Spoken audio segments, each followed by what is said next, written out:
l'histoire vraie du vampire de Sacramento, Richard Chase. Chapitre 1. Le monstre derrière la porte. Sacramento, Californie, fin des années 1970. Une ville calme, sans histoire apparente, mais derrière les murs des pavillons, impeccable, un jeune homme marche dans les rues avec le regard vide. Les lèvres sèches et une obsession pour le sang. Richard Chase, 27 ans, est pâle, maigre, négligé et vit seul dans un appartement couvert de détritus.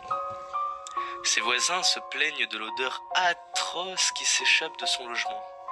À l'intérieur, on trouve des verres à moitié remplis d'un liquide brun rouge, des chats morts, des restes de viscères et des seringues tachées de sang. Mais personne n'ose frapper à sa porte. Chapitre 2. Le délire. Chase n'a pas toujours été ce monstre. Enfant, il était réservé, un peu bizarre, mais pas violent. Adolescent, il développe un trouble psychiatrique profond. Il est persuadé que son sang s'évapore, qu'il n'a plus de cœur ou que son crâne se déforme. Il commence à boire alors le sang d'animaux. D'abord des oiseaux, puis des lapins, puis des chiens. Il dissèque, vide et garde les organes pour les manger crus et se régénérer. C'est ce qu'il dit en tout cas. À 25 ans, il est interné après avoir été retrouvé couvrant sa bouche de sang. Persuadé qu'on lui avait volé ses artères, les médecins diagnostiquent une schizophrénie paranoïde sévère. Mais faute de place et de suivi, il est relâché avec des médicaments qu'il arrête très vite. Chapitre 3. Les signes avant la tempête. Ses proches le voient décliner à vue d'œil. Ils parlent de capsules empoisonnées que lui aurait injectées la CIA. De personnes à moitié mortes qui l'espionnent. Il n'a plus aucune notion d'hygiène.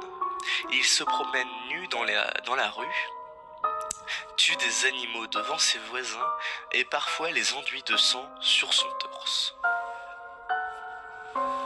Mais le plus inquiétant, c'est son rituel. Il ne tue que les animaux qu'il peut attraper dans une maison non verrouillée. Pour lui, une porte fermée signifie interdit d'entrer, mais une porte ouverte est une invitation. Une règle qu'il appliquera bientôt aux humains. Chapitre 4. Le premier meurtre. Le 29 décembre 1977, Ambrose Griffin, 51 ans, rentre chez lui avec ses courses. Il s'effondre brutalement sur le toit, sa femme croit à une crise cardiaque. Jusqu'à ce qu'un policier remarque un petit trou rouge dans sa chemise. Il a été abattu par balle depuis une voiture. Le tueur a disparu. Personne ne sait encore que c'est le début d'une série. Chapitre 5. La maison ouverte. Quelques semaines plus tard, le 23 janvier 1978, Chase erre dans un quartier tranquille. Il tente plusieurs poignées de porte, toutes fermées jusqu'à celle de Teresa Wallin, 22 ans. Enceinte de 3 mois, sa porte est ouverte. Pour Chase, c'est un signe. Il entre calmement. Teresa est dans le salon. Elle n'a pas le temps de réagir. Il lui tire dessus à bout portant. Puis il la traîne dans la chambre. Ce qu'il fait ensuite dépasse l'entendement. Il ouvre son ventre avec un couteau, prélève les organes, les mélange à du sang et en boit une partie. Pour les consommer crus.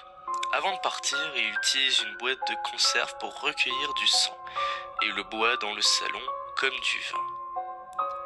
Quand la police arrive, la scène est si macabre que certains agents vomissent sur place.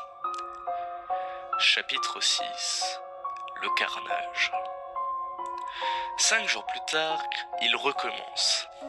Cette fois, il entre dans la maison d'Evelyn Miros, une jeune mère.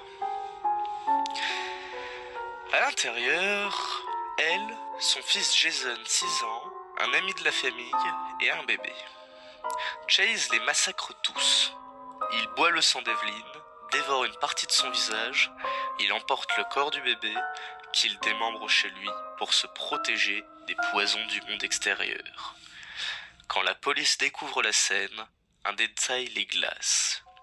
Sur le mur, avec du sang, Chase a dessiné un pentagramme, symbole de son rituel de purification. Chapitre 7. La traque. La ville entière est en panique. Les journaux parlent d'un vampire psychopathe. La police s'interroge des centaines de témoins jusqu'à ce qu'une femme reconnaisse Chase grâce à une description. Un homme sale, au regard vide, qui m'a demandé du lait cru. Le 27 janvier, les enquêteurs le repèrent, quittant son appartement avec une boîte tachée de sang. À l'intérieur, des organes humains. Quand il pénètre chez lui, c'est un cauchemar. Les murs sont maculés, le frigo contient des morceaux d'animaux et de chair humaine, des verres pleins de sang coagulé sur la table, un mixeur encore humide. Il mélangeait le sang d'humain et animal pour se soigner. Chapitre 8. Le monstre au tribunal. Chase est arrêté sans résistance. Durant son procès, il explique qu'il devait boire du sang pour empêcher des extraterrestres de contrôler son cerveau. Les experts psychiatres confirment une maladie mentale grave, mais le jury le déclare sain d'esprit au moment des faits. En 1980, il est condamné à mort. Mais avant d'être exécuté, il se suicide dans sa cellule en avalant une dose d'antidépresseurs conséquente. Épilogue, le vampire n'a jamais disparu. Quand on a vidé son appartement, on a trouvé des dizaines de carnets. Il y notait des schémas du corps humain, des formules étranges et une phrase répétée « Le sang, c'est la vie.